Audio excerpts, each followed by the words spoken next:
সুনীল গঙ্গোপাধ্যায়ের লেখা ছায়ার জন্য।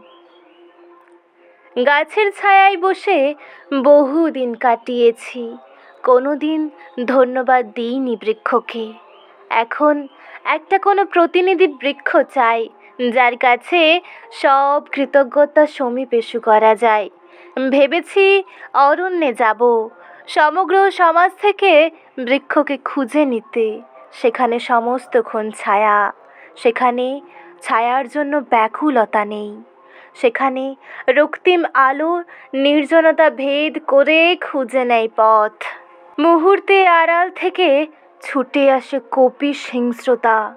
গাঢ় অন্ধকার হলে আমি অসতর্ক, অসহায় জানু পেতে বসে বলবো, বহুদিন ছায়ায় কেটেছে এ জীবন। হে ছায়া, আমারই হাতে তোমার ধ্বংসের মন্ত্র।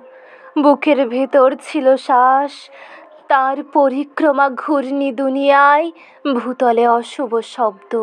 আজের মথন লাগে পাতার বিজন, তবু শেষবার পুরনো কালের মতো বন্ধু বলে ডাকো। বলকল বসন দাও, দাও রসসিক্ত ফল। দ্বিধাহীন হয়ে একটু শুয়ে থাকি শেষ প্রহরের আগে।